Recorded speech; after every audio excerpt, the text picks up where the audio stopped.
Hey, what's up, what's up, what's up? How you doing? How you been? What's going on? What's good? How you getting it in? Body getting it funny. What's going on, people? What's going on, people? It is a day of another day. Of another day that we call Tuesday. And it would have been said, what's going to people? Everybody's doing everything as far as being prosperity in this life of living. You know, I was talking to my girlfriend and stuff, and she was talking to me about different things, of course, as far as sex and stuff. You know, the thing about it is that some guy had left something on one of my pages in reference to a blog that I did a long time ago, and they were talking in reference to being sexual act. Now, this sexual act is called pegging. Now, pegging is when a woman gets behind the man and she inserts a penis strap on and she has sex with him. Some of the context may not be suitable for some audience, so according to the viewer's description, please be advised. Okay, people, have a seat or sit on the bed. I'm going to teach you about a thing called pegging sex. Annual sex reverse. Instead of the man sticking the penis inside the woman's butt, the woman's wear a strap on and stick it up in the man's butt. Now, pegging is a sexual practice in which a woman performs anal sex on a man by penetrating the man's anus, which she's done with a strap on. Now, this is a female, not a trans woman, but an actual cis female. Now, the practice also involves stimulating the man's genitalia, and the pegging is popular when it became the winning entry in the contest of Basic of Dan Savage and Savage Love sex advice column held after observation made that there was no common name in the dictionary, about this. So it's a term of, a woman performing sexual acts on a man with the penis in which she inserts inside his buttocks and she starts to basically penetrate him with a strap-on dildo. And some men, the thing about it is that during the anal sex, male pleasure and particularly the prospect, which she's hitting as far as which has led to orgasm and ejaculation. Some men enjoy masturbating or being, stimulated during this pegging, and triple-ended dildos provided both vagina and anal, just in case the both of them, want to penetrate each other at the same time. But basically, pegging is when a woman puts on a dildo and anally please the man. And this is called pegging. Okay, you see that? It's called pegging. It's 2017. It's the new thing, always stand by your man. Stand by your man, any cough. Listen, if you like it, I love it. My thing is this, I didn't know about this. My girlfriend just told me about it. She was like, this is the new thing. Get on top of it. Basically, this is the thing that's going out. I don't know if you know about it because no one brought it to my attention, but she's very much inquisitive from the certain type of things when it comes to sex. She's talking a lot of things about sex that I have no idea.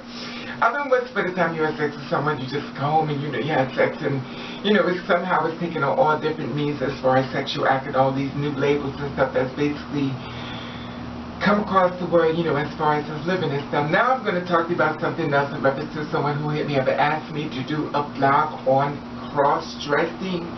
And I don't know if it's a straight man or a gay man or the case may be, because usually cross-dressers are straight men. They're really not gay men, they're straight men. But like I said before, there is no box. Everybody does what works for them. Of course, with me, I don't care. If you like it, I love it. I'm not the business of judging anybody for what you like or what you want to do. Anyway, that being said, I just want to share this story with you in reference to cross-dressing. Now, the person who hit me up asked me to do something in reference to cross-dressing because I don't even understand. Well, he told me, he said, Raven, I'm a secret cross-dressing and stuff, and basically I dress up and stuff when no one else is around. How can I go about doing this? Now my advice to him was, and I'm going to do this video. Of course, this video is for you because I know you're probably watching. You let me know you join this page. So what's up, boo? So the thing is, if you want to be a cross-dresser, this is what I'm going to tell you to do. You get you some heels and you practice around the house before you walk outside the house. You know, find a pair of heels and stuff. You know, secretly go in the store. If you're bold enough, just go in the store and try on shoes. Just go in the store and buy shoes. If you're the kind of person like me, you're going to pay less. If you're one of those bougie people, you know, you want to get the highest brand, you know, $300 or $400 shoes. Whatever works for you, works for you. But make sure you learn the things called width. Now, as you be a cross-dresser, remember width is very important. Now, width is the thing that makes your feet, as far as if you have flat feet and stuff, the width makes it more wider. So you know how some shoes are real narrow. So if you get the width, I mean the width is going to be much more flatter. So it's much wider for bigger feet. And no, it's not because you're cross-dresser, because it comes wide width because of what some women have big feet. You know, and the thing about it is that that's one thing you need to do as far as, you know, you got heels. Clearly, I'm thinking in my head, you already have heels because you already said you secretly dressed and, you know, cross around the door. Now, my thing is, of course, you get outfits and stuff that works for you. I don't know how you want to introduce yourself to the world, but this is my thing. If you decide you want to go out in public and stuff, and I would suggest, this is my opinion, you want to go out in public and stuff, and you want to go out somewhere, I would suggest you go to a gay club, you know, and have drag night and stuff. Go into Google, put drag nights, and basically your location, wherever you live at, and they will let you know where the drag shows will be at, so this way you'll be safe in the area where you live. So this way, you can go inside, you can blend in, and, you know, you can be in drag or cross-dress, whatever the case may be. And you wouldn't stand out because a lot of people in there that's dressed that way and stuff, and you know, it's a good way of being incognito. It's kind of like being in a gay club without anybody knowing you're there. You know, that's something as far as, you know, if you want to take it out there, you know, to that limit. Now, as far as you going out in public and stuff, and you feel like you want to go walk around and, you know, public and stuff, hey, whatever works for you, just always remember, be safe. And remember one thing, it always, even the best bitch gets spooked. So always keep that in mind. So don't get too friendly, don't get too lovely that you feel as though when a man walks up to you or a case may be, you feel as though you want to give him good conversation, stuff like that, because you may put yourself in a situation. So just kind of avoid that type of thing. If you feel like you want to take his number and stuff, just take his number if that's what you want to do. If it was me, I wouldn't take the number because at the end of the day, he's thinking he's hitting on a woman. I don't know how passable you are, but I know some cross-dressers who does not live as a woman, but they look more passable than them, you know, the trans women. So, you know, this is just my suggestion. If you want to get pads and stuff, you know, you go to the store, you go to the garment store, you know, where they got shows, stockings and stuff, and panties and stuff, and, you know, get some pads stuff. You can log on to AliExpress.com for basically hot shaper pants, panties, and they got the pads that's inside, and they're going for the price of $8.72. You know, so you can sit in here, it's called your boy pockets and stuff, you know, you stick it inside, you know, your boy pockets and stuff, and this way, it'll give you that curvy look, you know. It gives you much more of a curvy look, you know, when it comes down to it, so you could sell it. So, you know, this is just suggestions as far as, you know, in case that's what you want to do as far as that. You know, me myself always say, whatever you do, if you want to try to do something, stepping outside the box, I always tell you to be careful. You already know what I say. Keep something extra inside your pocket, because at the end of the day, you may be the one that have to save your life. Protect yourself. Remember, it is your responsibility. You know, not saying anything bad is going to happen, you know what I mean? But we do live in the belly of the beast, and a lot of people are very not, you know, people are very mean, and something that don't concern them, it seems like they're more concerned. But like I said before, when you bring it to their attention about their life, they get upset. Now, as far as makeup and stuff, you find a makeup that's, you know, that could cover you. I don't know if you have shadow and stuff like that, but there are makeups that's thick, like a stick. I don't have that because, but it's a thick makeup, not like CoverGirl.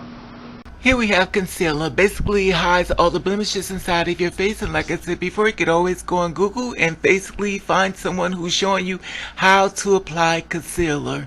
Now, as far as foundation, as far as the stick, there is a piece they can show you reference how to, how the areas need to hit as far as your face. And once again, I said you can go on Google and you can find out how to apply foundation. See, I have CoverGirl, but this CoverGirl right here is supposed to be for like black people and stuff.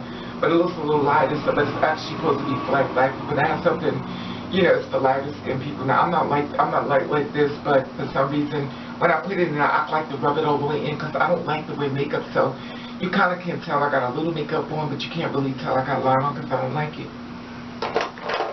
And basically just find a foundation that could cover your, if you have a beard stuff that's thick, and if you got, get some, what's that stuff, a concealer, like something that's like covered. Let me see if I got that.